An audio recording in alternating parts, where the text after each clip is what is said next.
Hola, muy buenas tardes a los que están por sumarse. Hola, Hola, buenas tardes, Marcela. buenas, ¿cómo estás? Muy bien, ¿tú qué tal estás? Bien, bien. Digamos, en Mm, general hoy día hay sol, está bonito, mm. pero acá las cosas van un poco, en fin, no muy buenas en términos del corona. ¿En tu zona cómo va ahora actualmente? Pues aquí estamos ya en la fase 2, o sea que va dentro de la precaución que hay que tomar y dentro pues de que no sabemos lo que va a pasar mañana, ¿no? Porque al final esto es un poco ir en el día a día, pero bueno, parece que va bastante bien. Qué bueno. ¿Y tú personalmente no has tenido personas cercanas con afectadas? No, yo en general he tenido suerte en ese sentido, estamos todos bien de salud y bueno, pues afortunadamente estamos librando la enfermedad de momento. Ya, qué bueno, qué bueno. Sí. Ya, vamos a empezar. Como siempre, me presento. Yo soy Marcela Cubillos Poblete, académica de la Universidad de Valparaíso, profesora de Historia Antigua y Medieval. Y en ese contexto, aprovechando las redes actuales y de las posibilidades de las buenas disposiciones, habría que decir universal, porque este contacto es Chile-España, invité a Hugo García, quien no lo conoce, eh, igualmente después tal vez colocaremos algunas imágenes de apoyo con sus datos. Él tiene un Instagram que se llama Vitruvio Arte. Él es historiador del arte, profesor y especialista en arte en general y en particular diversos temas asociados a, coincidentemente, los periodos que yo enseño en historia general, digamos, en Chile.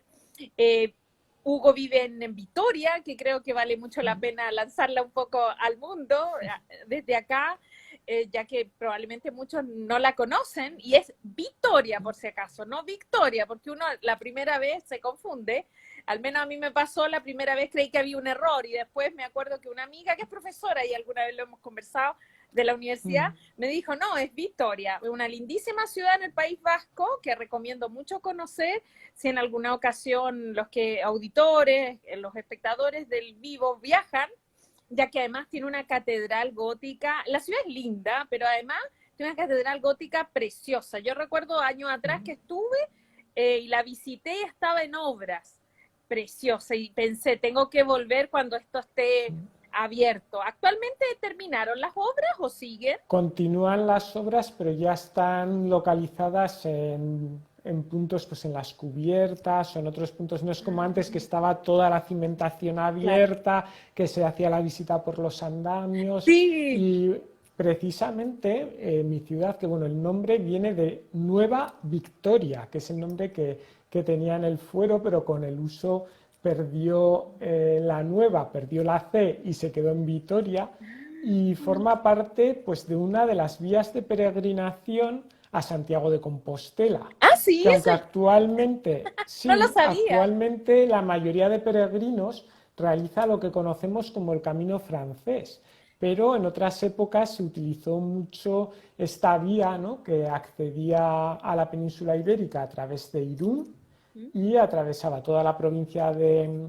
Guipúzcoa, entraba en Álava por el túnel de San Adrián, que es un túnel natural, y de aquí descendía a la llanada alavesa y bueno, llegaba pasando por Estíbaliz, llegaba a Vitoria, de Vitoria salía por Armentia y de Armentia pues recorría la llanada hasta que ya salía de nuestra provincia en Armiñón. Esto de que menciona del rol de Victoria en la ruta no lo había pensado, solamente te pregunté pensando en recordar tu ciudad, que es linda, y me Sí. parece que ahí hay un elemento que podemos agregar.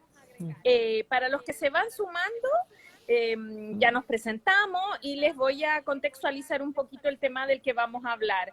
El tema dice relación con la peregrinación y el arte medieval que surge en las rutas de peregrinación, en particular en una ruta aquella que se da atravesando buena parte del norte de España, pero ahí lo vamos a conversar, buscando un lugar que tiene gran devoción popular, que es Santiago de Compostela, ¿ya? Dos cosas a decir. La primera, que quiere decir peregrinación. En su origen, la palabra no es de la Edad Media, es una palabra de origen latino, clásica, pura, y que quiere decir un hecho casi físico, per agro, o sea, a través de la tierra.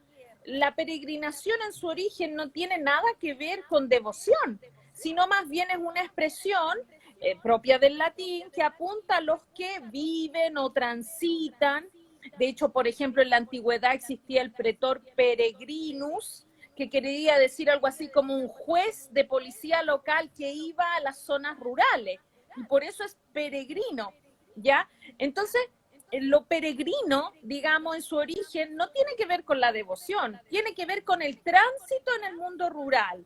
Pero, como es importante siempre recordar, las palabras tienen vida, y es algo que para mí es muy relevante, tienen vida, las palabras no son seres inertes. Claro, no respiran como nosotros, pero tienen vida. Y como tienen vida, se cambian con el tiempo.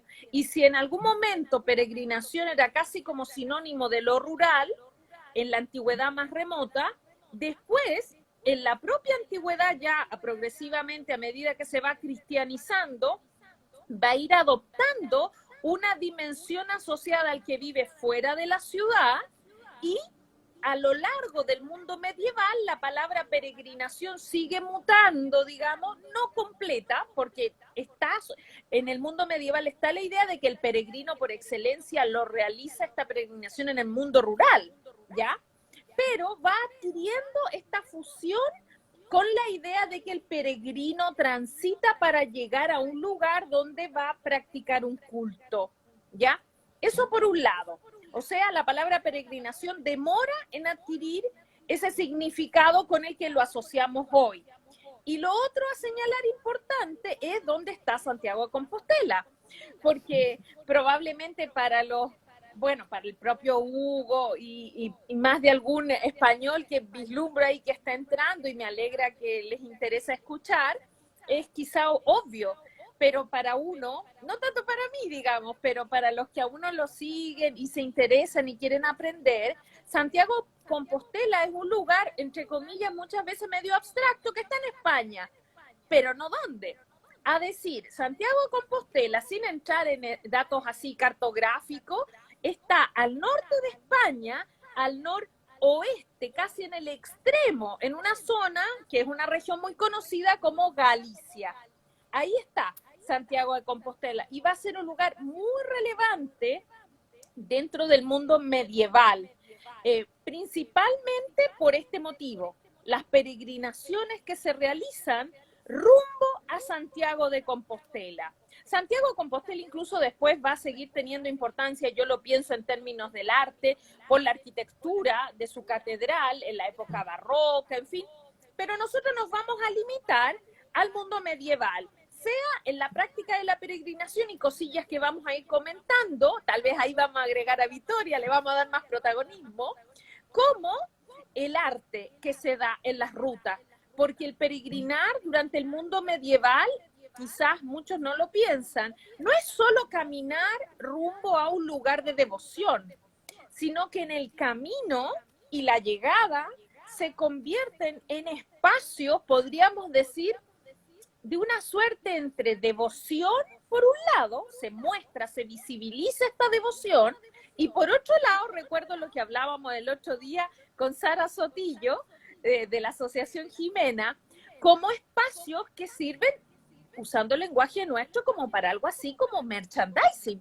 O sea, se vende cosas, se hospeda a los peregrinos, se les ofrece comida, y obviamente no siempre todo esto es gratis. A veces se dará, pero gratis porque lo ofrecen espacios religiosos, pero en otros no. Y también, ojo, la gente se enferma, tiene que quedarse, en fin, pasan muchas cosas. Ya, Hugo, te doy la palabra. No sé por dónde quieres partir. Bien, ya que has hablado de de Sara, del directo que tuviste con ella el otro día, claro, es fundamental dentro del contexto del camino de peregrinación. ¿A dónde se peregrina? A Santiago de Compostela. ¿Y qué nos encontramos en Santiago de Compostela? El cuerpo del apóstol Santiago. Y diréis, bueno, ¿cómo es posible esto si Santiago fue martirizado en Jerusalén, fue decapitado en Jerusalén? Bueno, pues ya la tradición desde el siglo VIII, por ejemplo, es citado, ¿no?, el apóstol como quien evangelizó la península ibérica, Hispania, en tiempos romanos, y, por ejemplo, es citado por Beato de Liébana, por este monje del monasterio de Liébana. Por cierto, que en Santo Toribio de Liébana nos encontramos una reliquia muy importante, que es un fragmento del Lignus Crucis, de esa supuesta cruz de Cristo, ¿no? Pero bueno, volviendo un poco a esto, tenemos la devoción por Santiago de Compostela. Sabemos que, o se supone, según la tradición, que estuvo evangelizando estas tierras, pero son noticias muy difusas, muy tardías, que realmente no tienen una base firme desde el punto de vista histórico y documental, ¿no? Son, bueno, pues más bien tradiciones. ¿Quién era Santiago? Santiago es uno de los apóstoles más importantes. Santiago era uno de los discípulos más próximos a Cristo, de los más citados en el Nuevo Testamento, probablemente junto con su hermano Juan y junto con San Pedro, que también este último es importante en el tema de las peregrinaciones, Sí. puesto que su sepulcro en Roma, Roma va a ser otro de los grandes puntos de peregrinación medieval. Tenemos que pensar que en la Edad Media Jerusalén estaba bajo dominio musulmán. Luego también, si quieres, puedes hablar un poquito de las cruzadas más adelante, que creo que querías abordar también ese tema, pero los santos lugares eran bastante inaccesibles en ese momento. Entonces tendríamos Roma como centro de peregrinación. ¿Y cómo llega este punto que has dicho en el noroeste de la península ibérica, en el Finisterre, en el fin del mundo? Sí. ¿Cómo se llega a encontrar aquí el cuerpo del apóstol? ¿Me Bueno, pues permites un sí, agregado sí. complementario? Creo que aquí calza potenciar una idea, que algo lo habíamos conversado, y es entender que la práctica del caminar para de alguna manera limpiarse, expurgar penas, eh, purificarse, y que va de la mano de viajar, porque no solo se viaja físicamente, sino que se viaja espiritualmente y de alguna manera psicológicamente. Es una práctica que, ojo, no es exclusiva de la Edad Media. La podemos nosotros encontrar si vamos en registros hacia atrás, hasta la antigüedad, incluso precristiana. No hace mucho, y me parece interesante comentarlo, por cosas de YouTube, digamos, cuando uno ve programa, me acuerdo, creo que había visto uno tuyo, y porque a todo esto, a los que escuchan, Hugo tiene también un sitio en YouTube donde sube los videos que muestra en Instagram. Creo que era eso. Vi uno pequeñito y después típico YouTube ofrece algo, porque como es un sistema que a uno lo está controlando prácticamente y te ofrece algo del mismo estilo. Y me acuerdo que me ofreció un reportaje sobre las excavaciones arqueológicas a propósito de la reina de Saba. ¿Y por qué lo menciono?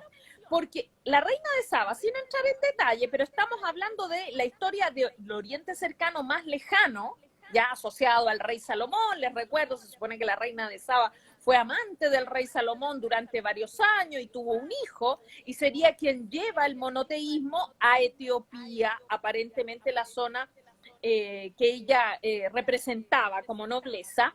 Decía, en el sur de la península arábica, hace varios años, fue detectado un famoso templo que tiene un X nombre. ¿Pero por qué lo menciono? Porque en este reportaje que vi, yo no sabía este detalle, analizaban este templo, y en este templo habían detectado en una larga excavación entre los años 50 con alto y bajo hasta ahora, una zona muy vasta de que se supone concluía en un templo, y la hipótesis de los arqueólogos era que ese camino era un camino que realizaban los súbditos rumbo a probablemente alguna práctica religiosa para la cual este camino cumplía un rol como purificador. E incluso cuando yo lo escuchaba y lo encontré interesantísimo, me acordaba en el mundo clásico, por ejemplo, la Ilíada o la Odisea, que ahí les va a sonar más. La Odisea es un gran viaje, pero ojo, es un viaje que tiene mucho de ritual y como psicológico interno. Y si hiciéramos una revisión en la literatura antigua y medieval, sin ir hasta la época actual, sino de estos periodos, podríamos observar que esta costumbre de viajar, pero al mismo tiempo aclarar ideas, como sanarse espiritualmente, es algo muy común. Por lo tanto, las peregrinaciones, sí, son una práctica cultural per se nueva, propia del mundo medieval, pero tiene patitas, raíces muy antiguas que tienen que ver con estos testimonios que podemos ver tanto arqueológicamente en el cercano oriente, históricamente, literariamente y cultural en general. Okay. Claro, incluso hoy en día, volviendo un poco, ¿no? Uniendo esa antigüedad con la actualidad, cuando se realiza el Camino de Santiago no siempre hay una motivación, digamos, religiosa, pero sí espiritual. Hay mucha gente, por ejemplo, muchos orientales que proceden de otra cultura y que hacen el camino. Yo, bueno, he realizado en 2 ocasiones el Camino de Santiago en bicicleta, sí. Y bueno, pues te llama la atención eso, ¿no? El que te encuentras con muchas personas de procedencia oriental, que también en Oriente hay una gran tradición espiritual en ese sentido. Pero bueno, con esto que quiero decir, que el Camino de Santiago, desde el punto de vista actual, yo creo que ya nadie cree que vaya a venerar realmente el cuerpo de Santiago. Porque como estaba diciendo antes, ese cuerpo, que es lo que se venera, que es esa reliquia, ¿no? Hemos hablado de la reliquia de San Pedro en Roma, y este cuerpo de Santiago en Jerusalén. Claro, el cuerpo, ¿cuándo aparece? Pues aparece en tiempos de Alfonso II, un rey, un monarca astur, del momento en el que la península estaba prácticamente ocupada en su totalidad por los musulmanes. Entonces, aquí, ¿qué nos cuenta la historia? Bueno, que hay una aparición de unas luminarias en este campo de las estrellas, en este lugar, ¿no? en Compostela, y se identifica ese cuerpo que aparece allí con el cuerpo de Santiago, que ya he comentado antes, que desde el siglo anterior existía una tradición plasmada ya por escrito, ¿no? De que en este lugar, o sea, aquí estuvo evangelizando Santiago, y lo que se narra, ¿no? Es que va a ser traído el cuerpo de Santiago desde Jerusalén tras su martirio por unos discípulos. Entonces, pues bueno, simplificando un poco el tema, pues quedaría en esto, ¿no? Entonces, Alfonso II, ante esta aparición, con una campaña, lo que has comentado en algún otro directo, de marketing, entre comillas, de la época, que lo vemos como algo moderno, ¿no? Claro. Pero ¿qué va a hacer? Va a peregrinar él mismo a Santiago. Claro. Va a peregrinar allí y va a promover, va a promocionar la que es la primera iglesia, esa primera basílica en honor a Santiago, que tendríamos que imaginarla pues como una de las iglesias del arte asturiano que tenemos a lo largo de la geografía de esta comunidad, que es precisamente el tipo de arquitectura que se hacía en época de estos monarcas astures. Pues bueno, estamos hablando de la época justo anterior al románico, ¿no? Para que la gente se sitúe un poco desde el punto de vista de los estilos, ¿no? Entonces tendríamos esa primera pequeña iglesia, una capilla, una basílica más pequeña, ese apoyo, esa promoción real que va a ser muy importante. ¿Y por qué tiene importancia este lugar? Claro, estamos hablando de ese Finisterre, de ese lugar apartado en el noroeste de la península, pero en el sur de Europa, de la Europa cristiana de ese momento, Y estamos hablando de uno de los apóstoles más próximos a Jesús.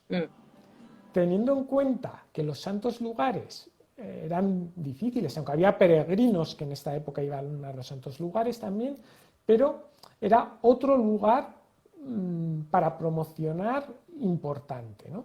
Claro. ¿Y qué se conseguía de esta manera? Bueno, pues crear una vía, es decir, un camino de peregrinación que iba a producir un gran tránsito de personas a lo largo de este norte peninsular. Y esto es muy importante porque este tránsito de personas va a consolidar las fronteras. Claro, claro. Y luego a partir de ahí se puede ir avanzando también. Luego hay bueno, se podría hablar muchísimo de todo lo que es la repoblación, ¿no? Pero bueno, el camino en un origen, en ese sentido, tiene un punto importante como tránsito de personas, ¿no? ¿Me permite? ¿Puedo agregar un elemento que puede Sí, ser sí. útil para contextualizar? Temporalmente estaríamos hablando en el origen de la práctica de siglo VIII después de Cristo, obviamente, o sea, Alta Edad Media, la época de Alfonso II. Otro punto Estaremos siglo IX, sería ya. Él nace a finales del octavo, pero ya estamos en el noveno.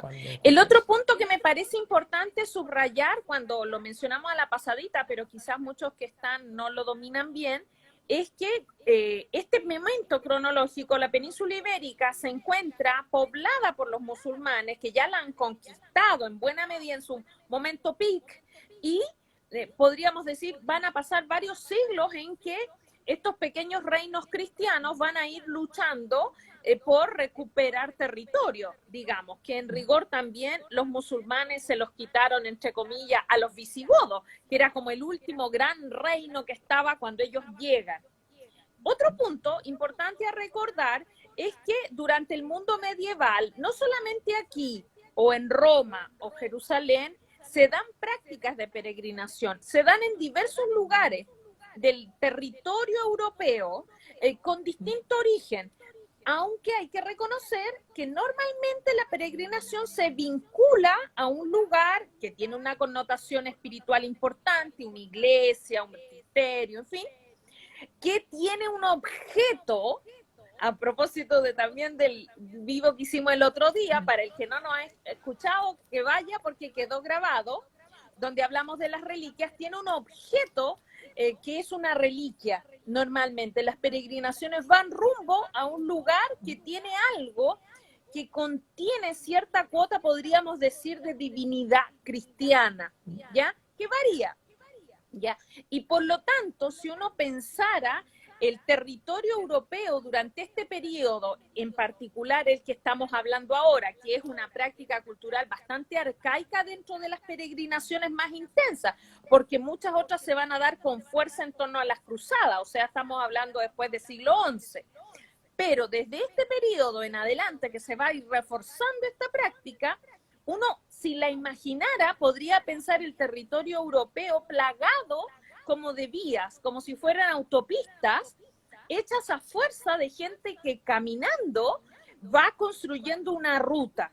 De hecho, si uno busca en el web, puede encontrar rutas de peregrinación en la Edad Media y va a sorprenderse porque hay muchos caminos, casi como los de Roma, pero estos son, a diferencia de los de Roma, que todos llevaban a Roma, ¿ya? La vía Ignacia, la vía Domiciana, etcétera.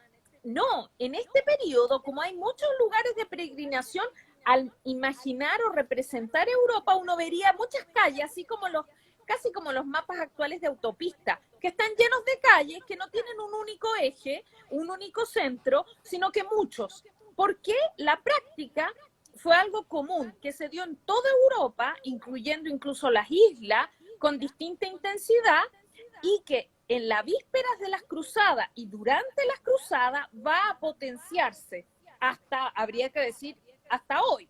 Si bien desde ese periodo hasta hoy también las rutas van a tener su vida propia, o sea, algunas van a seguir, otras van a ir perdiendo protagonismo, otras van a desaparecer, y habría que decir, esta práctica, incluso con los españoles, se traslada a América, porque América está plagado de mini rutas de peregrinación en los países. al hilo de lo que has comentado, hay que tener en cuenta algo muy importante. Gran parte de estas rutas de peregrinación que estás comentando tienen su base en calzadas romanas. Aprovechan las Claro. vías romanas, claro, que tenían ya una infraestructura realizada, ¿no? Y en ocasiones aprovechan el trazado de estas vías de peregrinación.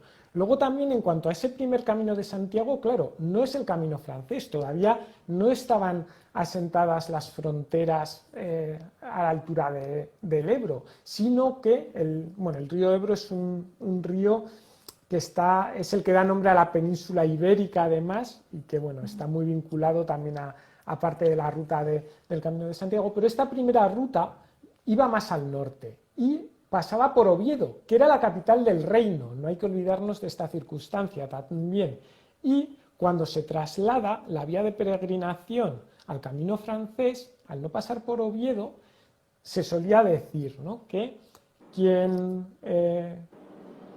acude a Santiago y no acude al Salvador, el Salvador es la advocación de la Catedral de Oviedo, visita al siervo y se deja al Señor, o algo así es el dicho. Ah, ¿Por qué? Precisamente por estas reliquias tan importantes. Has realizado hoy un post en el que aparecía la cruz de Asturias, ¿no? sí, es que Ahí creo el que hay, material que envió la Sara. exacto, hay una reliquia que es un fragmento del Lignus Crucis, de este madero de la cruz de Cristo, pero también tienen la Santa Faz, es decir, un paño que estuvo en contacto con el rostro de Cristo. Claro, reliquias propiamente dichas del cuerpo de Cristo no hay, porque Cristo en la ascensión sube al cielo en cuerpo y alma. Entonces, ¿cuáles son las reliquias relacionadas con Cristo? Bien de los lugares en los que estuvo, o bien pues la sábana santa, la santa faz, clavos, corona de espinas, todas estas reliquias que además se generalizan mucho en la Edad Media, ¿no? Ujú.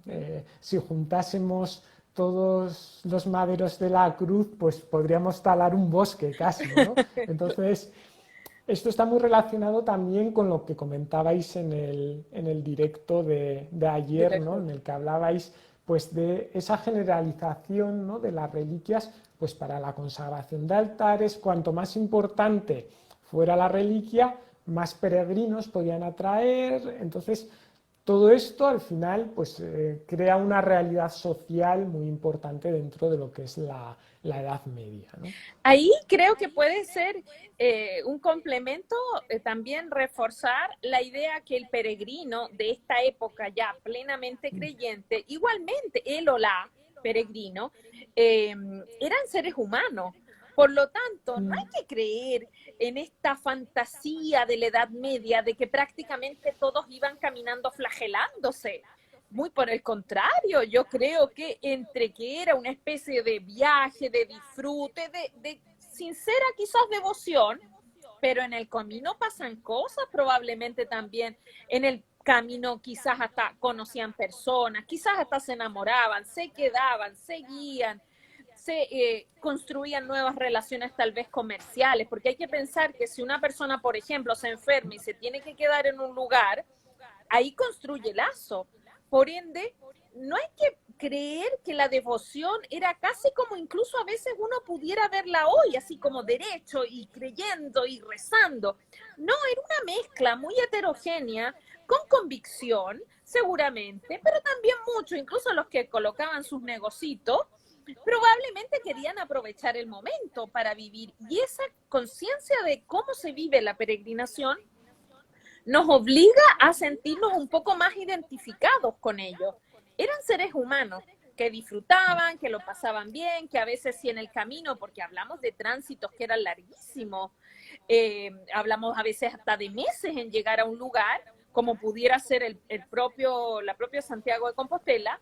En el camino comen, viven, aman, tienen vida en esos lugares, tal vez les toca una fiesta, la participan, como dije, conocen gente, se quedan, hacen pequeños comercios, quizás para vivir, tal vez se quedan más tiempo y no terminan llegando. Entonces, la ruta de la peregrinación no hay que tomarla en una lógica como si fuera una devoción, como digo yo, flagelante y monacal, así como incondicional. No, hay que entenderla propia de seres humanos, con matices, con emociones, y que probablemente eran, entre comillas, como contaminados con muchas cosas, y dentro de esa vivencia seguían adelante hasta llegar. Pero esto implicaba mucho tiempo. Aquí hay varios aspectos que has tocado que me parecen interesantes. Primero, ¿cómo es hoy el camino y cómo era entonces? Yo cuando he hecho el camino me he desplazado hasta Roncesvalles, que es el punto, digamos, de inicio en Navarra, ¿no? de lo que es el camino de peregrinación, en esa basílica de Roncesvalles, y he empezado ahí la ruta. Pero las peregrinaciones medievales eran desde la casa de la persona que va a hacer la ruta, y es un camino de ida y vuelta, que es también importante. Sí. Bien, entonces en ocasiones la ida la hacían por un camino y la vuelta por otro, o había diferentes circunstancias. Luego, bueno, has comentado también que podían enfermar en el camino. De hecho, había varios puntos en los que había puertas en las que se concedía el perdón, porque esto también es importante. El camino se realizaba por varios motivos. Podía ser, bueno, pues por la veneración de las reliquias, por estar en contacto con el cuerpo santo, pero en ocasiones ese contacto era en búsqueda de la cura de alguna enfermedad, o para dar gracias por una enfermedad de la que se habían curado.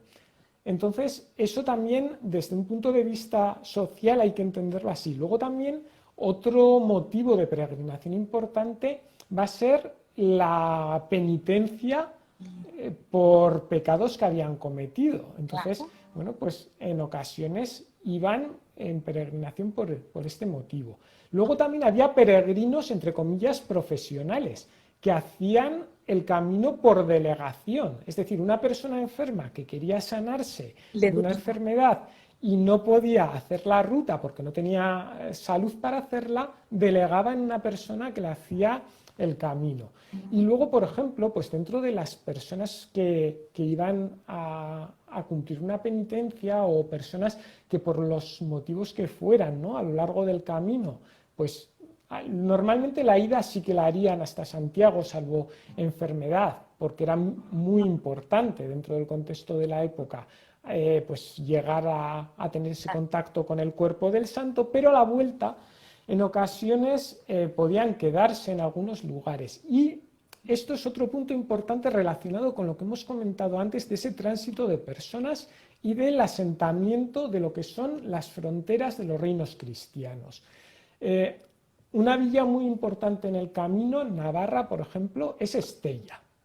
Estella es una villa que surge como villa de francos, es decir, que los francos entendido como europeos, no tienen por qué ser franceses, o sea, es una villa anterior. De francos, se refiere a esto, que son localidades en las que, para que se asienten estos extranjeros, se les dan una serie de privilegios, normalmente relacionados con exenciones de impuestos o con otro tipo de leyes privadas, ¿no?, que les diferenciaban, ¿no?, o que les daban una vida pues más cómoda. Y esto es importante porque estas villas francas, de hecho en el camino hay muchas que tienen este nombre. Por ejemplo, Villafranca de Ordizia está en esta vía de peregrinación que he comentado al principio, que entraba por Guipúzcoa.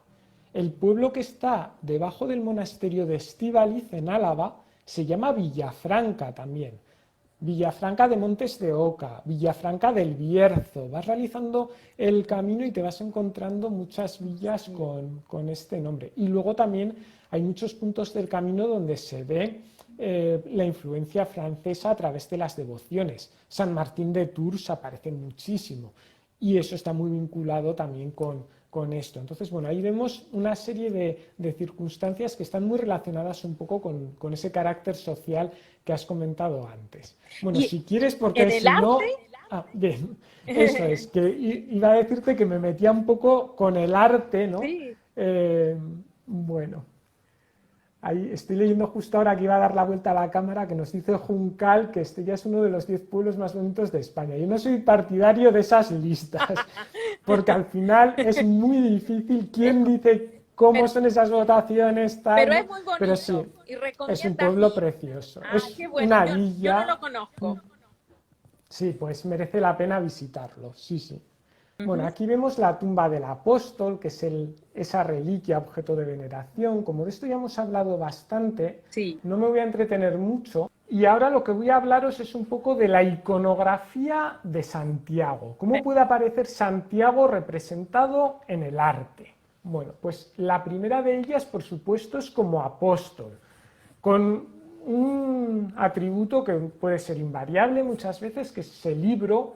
En ocasiones, bueno, también va a aparecer con la espada como objeto de martirio, pero también esa espada a veces se confunde con ese carácter guerrero, ¿no? Aquí tendríamos esa imagen de Santiago, como digo, como apóstol. Ujú. Ya he dicho, aparece la espada del martirio y este sería el pórtico del paraíso de la Catedral de Orense, que me parece muy interesante, como podéis observar, porque aparece la imagen del parte luz Ujú. policromada, igual que está todo el pórtico, porque ya decíamos el otro día que la Edad Media era en color. Estos pórticos estaban totalmente pintados, totalmente policromados. Otra iconografía también que nos podemos encontrar es la de Santiago como peregrino. Claro, Claro. Santiago no peregrino como tal, o bueno, sí, sí que supuestamente Sí. se hizo este viaje a la península, pero que tampoco sabemos si lo hizo o no lo hizo, porque es algo que tiene mucho de componente legendario también, ¿no? Entonces, bueno, Santiago como peregrino, por esa peregrinación a estas reliquias, aparece con el bordón, la concha, el sombrero de peregrino, tal y como lo vemos aquí, por ejemplo, en esta imagen de Juan de Flandes,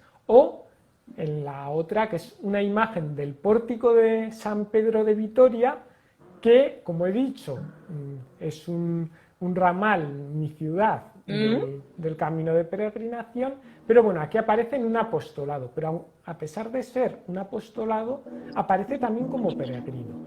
Y vemos concretamente aquí que aparece policromado dentro de un pórtico gótico. O sea, una vez más vemos la importancia de la El color. policromía.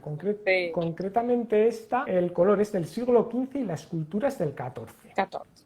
Ujú. Esta iconografía que es la que estamos viendo aquí en la iglesia de Santiago de Logroño, que es la de Matamoros.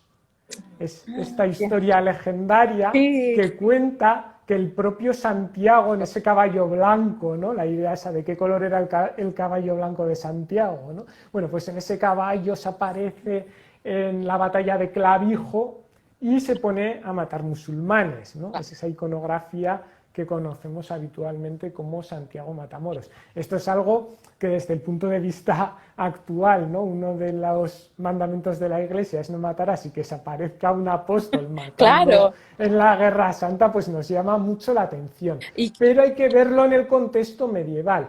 Hay que ver la historia con ojos de la época en la que se está representando esto, no con los ojos actuales, porque cometeríamos un error, porque la sociedad era muy diferente a nuestra sociedad actual. Entonces, claro, en el contexto de esta reconquista o de esta repoblación, pues es importante también ver estas leyendas, ¿no? De apariciones, concretamente en la batalla de Clavijo de Santiago. sí. Si me permite, un dato que puede ser complementario aquí a tener en cuenta, este imaginario medieval que nos puede parecer como un poco absurdo, porque Santiago mismo fue de otra época, los moros de otra, y aquí además aparece a caballo y matando moros, es como contradictorio. Yo ahí los haría pensar a los que escuchan en toda la cinematografía nuestra. Si en un futuro remoto alguien toma este registro que es propio del siglo XX, la cinematografía diría que nosotros somos unos locos, porque inventamos mundos, formas animales, viajamos, poblamos, conquistamos, en fin. Entonces, lo cito para tener en cuenta que no nos tenemos que extrañar tanto, que a veces los imaginarios expresados en el arte y la pintura, la escultura es un ámbito del arte como la cinematografía lo es del nuestro, y también la literatura, la música, etcétera, plasman los sueños, la fantasía que una psicóloga o un psicólogo podría decir no tiene límite. El sueño, el imaginar no tiene frontera. Y por lo tanto, si nosotros no les hemos puesto frontera en las formas de expresión artística contemporánea, ¿por qué pretendemos que en otras épocas no se imaginen que Santiago anda a caballo y blanco, además, Matamoro y otras expresiones que nos pueden hoy resultar extrañas, pero que en rigor son propias de un imaginario rico y que se expresa simplemente? Y aquí, claro, el arte está reflejando como una realidad, ¿no? Que es esa gran devoción que había hacia este santo, y eso, lo que dices, hace que en el imaginario vean esa aparición de Santiago matando musulmanes en la batalla de Clavijo, que a partir de ese acontecimiento, digamos, pues lógicamente con su carga de fantasía, pero se crea esa mitología que luego se va a plasmar en el arte. O sea, más que mitología habría que hablar en este caso de aparición o de geografía, ¿no? Pero bueno, está un poco relacionado con esto, ¿no? Claro. Bueno, vamos a continuar con esta Otro iconografía de ejemplo. Santiago, y relacionado con lo anterior, lo Ah, tenemos como caballero. Ya he dicho qué bien. antes, claro, aquí esta imagen está en el monasterio de Santa María de las Huelgas, en Burgos, y es una imagen muy curiosa, porque si os fijáis, es una imagen que es articulada, es decir, que tiene un mecanismo que hace que se mueva la imagen. Entonces se pondría una persona escondida tras la imagen, y el propio Santiago, Sí. o la imagen de Santiago, era la que ordenaba caballeros a los reyes fundamentalmente. Claro, Eso es que no lo sabía. esto tiene Como un una... muñeco. Como si... Es exactamente, es una imagen articulada, eso es, pero esto tiene un carácter importantísimo, porque claro, el rey era el primus inter pares, era Claro. al que le debían vasallaje, pero él no debía vasallaje, salvo quizá a otros reyes, al emperador, etc.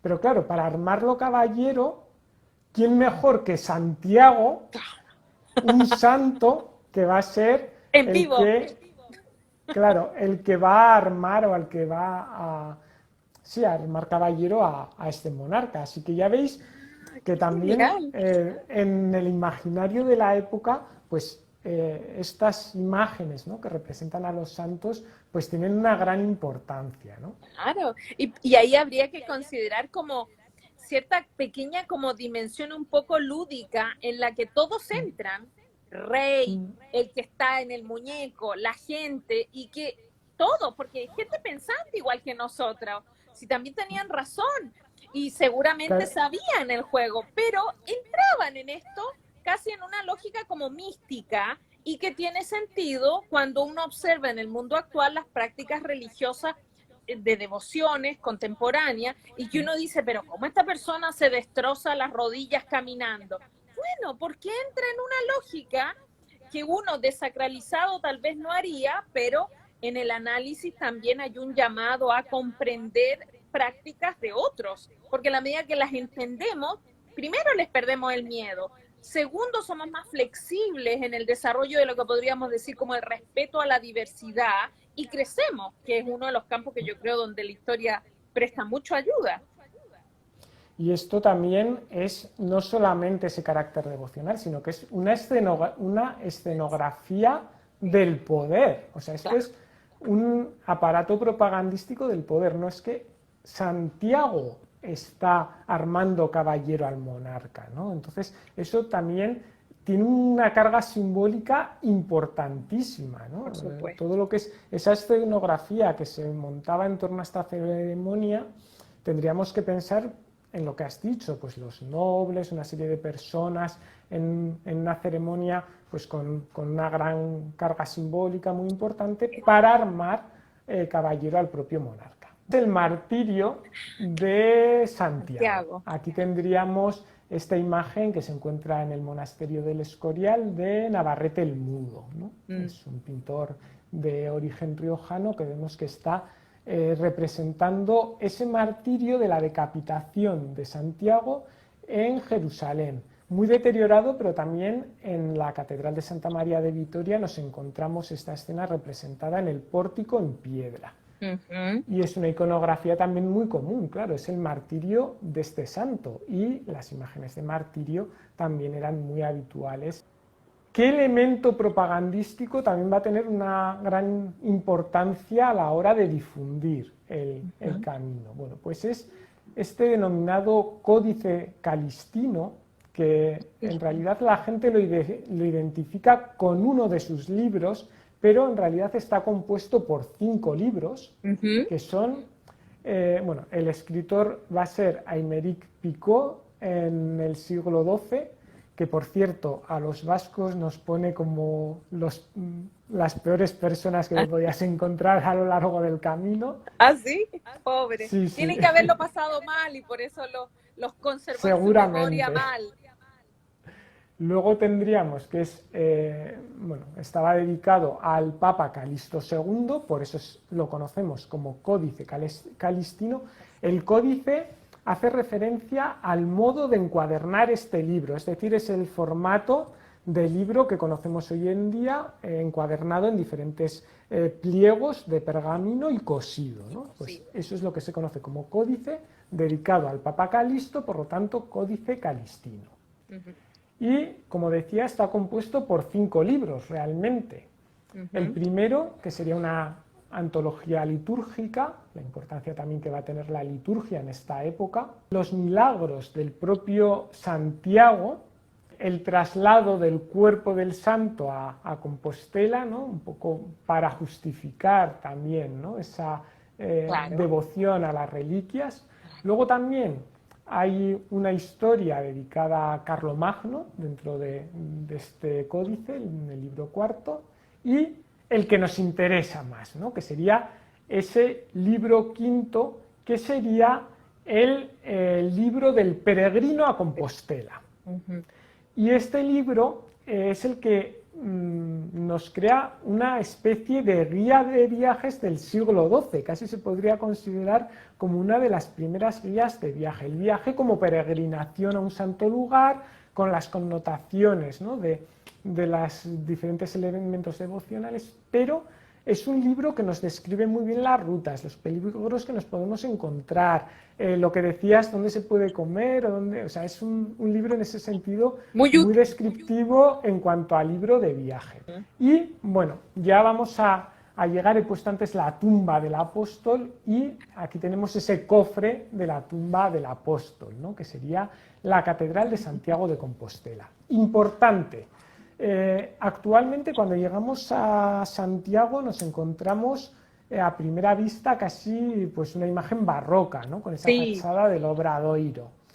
Tenemos que pensar que la iglesia tiene un cofre, podríamos decir, que la está rodeando, de época barroca, pues para adaptar un poco también la iglesia al urbanismo de Santiago.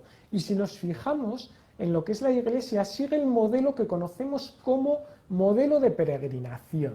Este tipo de iglesias que surgen en el románico, en estas vías precisamente de peregrinación, vemos cómo van a tener planta de cruz latina, además con un crucero con el brazo de la cruz muy marcado en planta, a diferencia de lo que luego va a ser en el gótico, que se marca menos, ¿no? También vamos a ver que son iglesias de 3 naves normalmente. Y además aquí tiene un carácter importante estas iglesias de peregrinación, que es este elemento que discurre por detrás del altar mayor que está aquí, que es lo que conocemos como deambulatorio o girola, que es un lugar precisamente para que los peregrinos, si accedían al templo y se estaba celebrando la Eucaristía o cualquier celebración, pudieran contemplar las reliquias de los santos sin molestar al culto. Claro. Otra cosa importante que hay que indicar es que, aunque tenemos siempre esa visión ideal del pórtico de la gloria, por donde llegaría el peregrino, hay que decir que normalmente los peregrinos, cuando llegaban a Santiago, entraban a la catedral por esta puerta, por la puerta de Azabachería. Es decir, entrarían por la puerta de Azabachería y lo que harían sería bueno, pues recorrer la girola y bueno, luego tendríamos la otra fachada, que es la de Platerías. Bien, esto también lo comento porque bueno, es una imagen yo creo que un tanto errónea, ¿no? El pórtico de la gloria normalmente se abría en los grandes acontecimientos. Sí. Y luego había otra puerta, o hay otra puerta, que es la que conocemos como la Puerta Santa, que es la que se abre en los años santos jacobeos, es decir, los años en los que la festividad de Santiago, el 25 de julio, cae en domingo, que son los denominados años santos.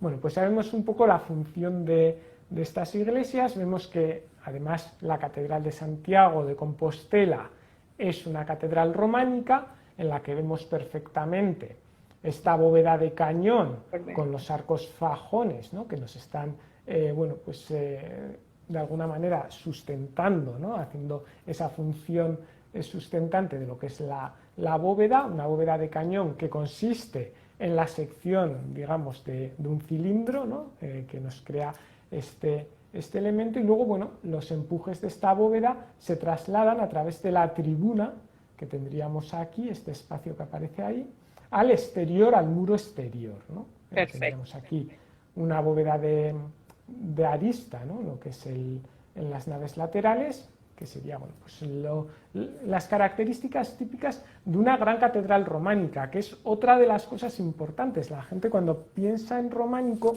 como estamos en una época alto medieval, en la que el mundo rural tiene una gran importancia, normalmente pensamos en el románico como un estilo más rural, pero también en esta época va a haber grandes iglesias de peregrinación y grandes catedrales, ¿no? Claro. Bueno. Y aquí, dentro de Santiago, el maestro Mateo, maestro de finales del siglo XII, realiza este magnífico pórtico de la gloria, aparte también de lo que es la cimentación de este espacio, porque hay un desnivel entre lo que es la plaza del Obradoiro y la nave de la iglesia, y bueno, pues es un maestro que va a dirigir realmente estas obras. Y luego, bueno, pues vemos como hace un par de años se realizó, se terminó un magnífico trabajo de restauración del pórtico a nivel global.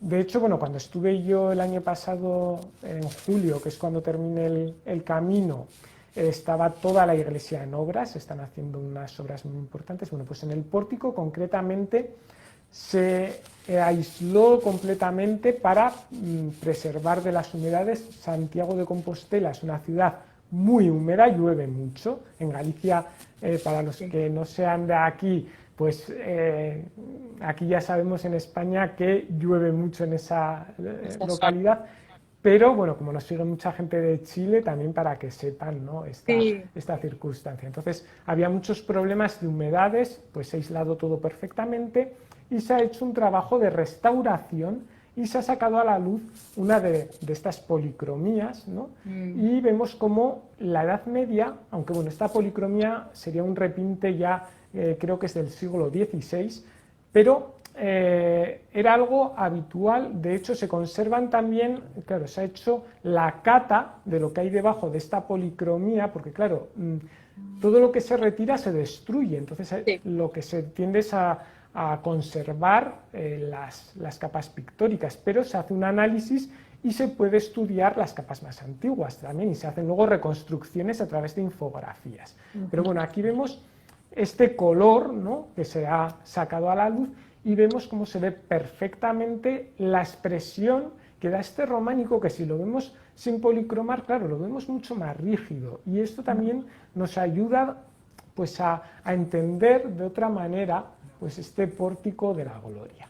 Aquí vemos, bueno, un poco lo que se representa. Vemos ahí a un peregrino entrando por la puerta tenemos básicamente en el centro el Cristo en Majestad. Es un Cristo que ya está anticipando lo que va a ser la iconografía típica del gótico, es decir, un Cristo que ha sufrido en la cruz y que está mostrando las llagas. Luego vemos unos ángeles que llevan también los atributos de este sufrimiento, que son los Arma Christi, los instrumentos de la pasión, la cruz, los flagelos, la columna, clavos, etcétera. Y luego vemos, pues bueno, una serie de bienaventurados en torno a Cristo rodeado del tetramorfos, de los 4 evangelistas. Perfecto. Y en las portadas laterales nos vamos a encontrar, por un lado, lo que es el limbo y por otro lado lo que es el infierno, ¿no? Sería lo que aparece aquí. En el centro, en el parte luz, está la imagen de Santiago. Tendríamos por aquí lo que es el apostolado a uno de los lados y al otro lado aparecen los profetas. Perfecto. Y bueno, lo vamos a dejar aquí, no vamos a entrar en mayores profundidades.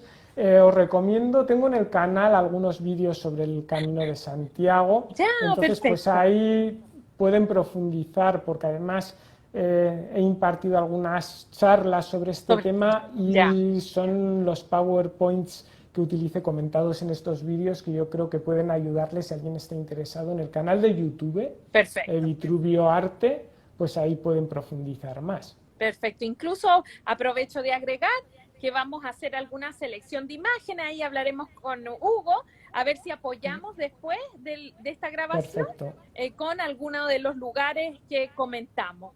Muchas gracias a todos los que nos escucharon, ojalá les haya gustado y mil gracias a ti, Hugo, por este contacto. Gracias a ti y por supuesto gracias a todos los seguidores. Hasta la próxima.